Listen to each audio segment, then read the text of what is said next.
rekan profesional dalam melihat kacamata baru dalam politik nasional atau global strategis. Kenapa dunia terbagi lagi menjadi blok barat dan blok timur seperti era perang dingin? Hanya sekarang ini kita bisa melihat ada perbedaan juga. Kalau tahu di tahun 1950 sampai 1990-an, blok barat dan blok timur adalah dipimpin oleh Amerika Serikat dan Uni Soviet, di mana Amerika Serikat adalah pemimpin dari blok barat dan pemimpin blok timur adalah Uni Soviet yang sekarang kita kenal sebagai Rusia. Nah, di sini juga ada perbedaan antara blok barat dan blok timur saat ini. Perbedaannya adalah di blok barat saat ini banyak juga anggota-anggota yang ex dulu blok timur bergabung dalam aliansi kekuatan barat, dalam hal ini aliansi NATO ya, yaitu Fakta Pertahanan di Atlantik Utara. Sedangkan blok timur ini ada dua negara yang mendominasi, yaitu Rusia dan Cina, dan ada juga mengatakan kenapa tidak dimasukkan India. Itu tidak masalah karena situasi politik global ini kan terus mengalami perubahan. Jadi akan terjadi sekali banyak perubahan yang tidak pernah kita duga ya sebelumnya. Nah, kalau dulu di tahun 1950 sampai 1990-an itu persaingannya murni ideologi. Jadi ideologi mana yang paling kuat, yaitu antara ideologi liberal yang diwakili oleh blok barat dan ideologi komunis yang diwakili oleh blok timur. Tetapi di era saat ini yang kita sebut dengan blok timur adalah Rusia sudah tidak menganut sistem komunis seperti di masa Uni Soviet. Dan Cina kita melihat ada dua ideologi di sana. Ideologi politik untuk mempersatukan Cina adalah memang komunis. Tetapi di dalam ekonomi ada Cina memakai justru ideologi liberal Amerika yang justru mereka sangat mendukung pasar bebas.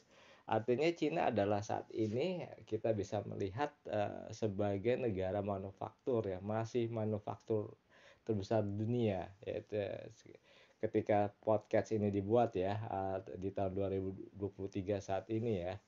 Jadi Cina masih menjadi negara manufaktur, dari mulai produk ponsel hingga mobil listrik. Cina memiliki semuanya, dan Cina sekarang ini ya, akan terus juga memperkuat angkatan bersenjata mereka, baik angkatan bersenjata untuk darat, laut, dan juga udara. Bahkan untuk laut mereka sudah memiliki beberapa kapal induk karena mereka juga ingin menguasai daerah teritorial baru Cina, yaitu daerah Laut Cina Selatan yang sangat kaya akan gas dan minyak bumi.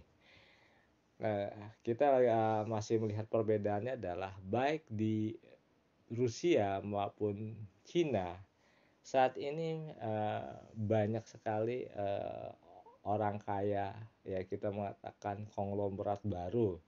Ketika di era perang dingin di tahun sebelumnya mereka tidak punya orang kaya, karena semua adalah kekayaan itu milik negara, dan semua orang apapun profesinya adalah sama rata dan sama rasa, dan itu adalah moto dari negara komunis.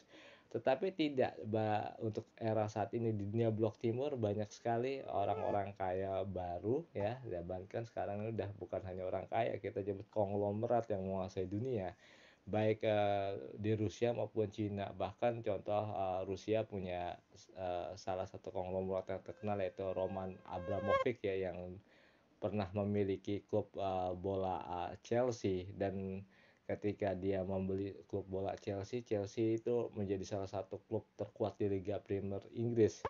Saya masih ingat ketika awal dia membeli Chelsea, dia mendatangkan pelatih yang karismatik, yaitu Jose Mourinho.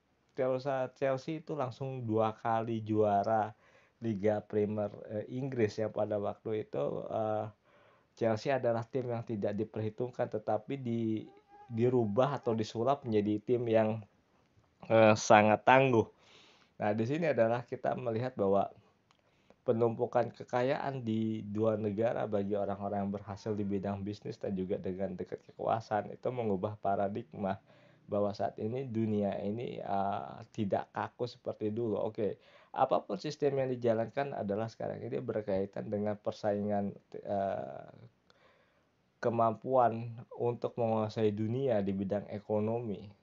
Nah, Rusia dan Cina adalah saat ini adalah bukan negara yang statis seperti di era tahun 1960-an sampai 1990-an yang hanya menerapkan ideologi. Mereka sudah tidak menerapkan hal itu. Yang mereka tetapkan adalah pengaruh mereka melalui bantuan ekonomi dan teknologi. Kita lihat Rusia mempunyai pengaruh besar di Afrika, Cina juga mempunyai pengaruh besar di Afrika. Cina juga mempunyai pengaruh besar di kawasan Asia, bahkan Eropa. Bahkan banyak perusahaan-perusahaan Cina yang membeli perusahaan-perusahaan lokal. Cina juga mempunyai pangkalan militer baik di Asia, di Afrika dan juga di Amerika Latin yaitu di Kuba. Dan di sini kita bisa melihat bahwa mereka terus mengembangkan cara-cara baru untuk mendirikan hegemoni ya yang berdasarkan kepentingan politik dan kepentingan ekonomi. Jadi ada dua kepentingan politik ekonomi. Kalau dulu di era 90-an itu mereka mulai ada kepentingan politik yaitu ideologi, tetapi hal itu sudah tidak bisa diterapkan karena apapun caranya untuk menegakkan hegemoni itu dibutuhkan keuangan yang kuat. Dan saat ini Rusia dan Cina itu mempunyai kemampuan itu.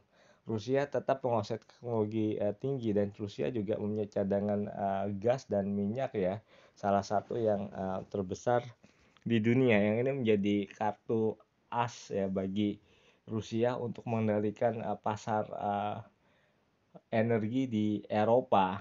Dan sementara Cina itu saat ini menjadi negara manufaktur terbesar di dunia. Ya, bantuan ekonomi merupakan kartu as bagi Cina untuk melebarkan pengaruh mereka di kawasan dunia. Jadi sudah dunia Amerika bahkan sampai terjadi perang dagang antara Amerika dan Cina yang menyebabkan waktu itu Presiden Amerika Serikat Donald Trump melahirkan kembali slogan Make American Great Again untuk istilahnya menghentikan pengaruh produk-produk Cina di Amerika yang menyebabkan banyak industri di Amerika juga tidak bisa bersaing dan akhirnya bangkrut atau kolaps. Disinilah kita melihat bahwa